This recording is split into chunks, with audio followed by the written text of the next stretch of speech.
A focus in all of our projects is to capitalise on the wonderful subtropical environment that we have here in Brisbane. This project looks to exploit that opportunity in its fullest by offering an opportunity to live as much with the garden as you are with the interior.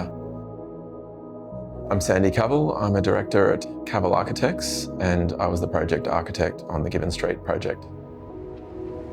We are located in New Farm, which is an inner city residential suburb in Brisbane.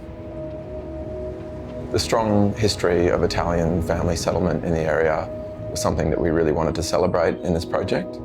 So we looked to the charming way in which those houses have been renovated and built, the materiality, their language, and it was that history and culture that really led to the conception of the ideas behind this project.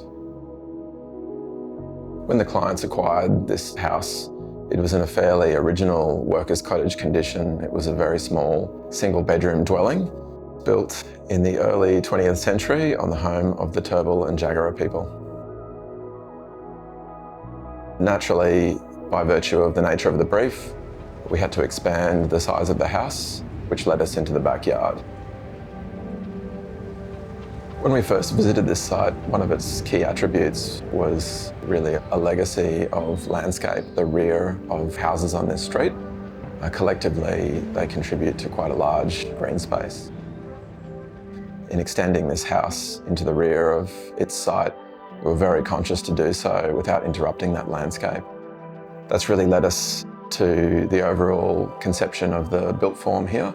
So we now sit in the single-storey extension to the rear of the dwelling, which is really a large structure to support landscape right over the top.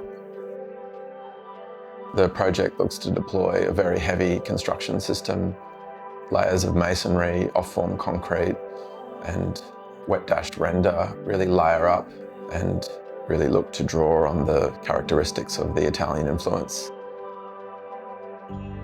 The wet-dashed render extends to the interior of the building, which supports the idea of the diminishing of the interior and exterior of the project. When we first studied the site, we noted a natural watercourse. In resculpting the site for this project, we really looked to amplify that overland flow path with a rolling landscape, which conceptualises a dry creek bed. The levels in the house are imagined really as a series of platforms. There's a bridge-like structure, a sitting room, which hovers over the undulating landscape, and then the main living space sits at the bottom of the dry creek bed. So really the gardens have been threaded throughout the ground floor of the building, and the living spaces really always look to sit alongside gardens and courtyards. The house deals with a very close relationship with its neighbours on both sides.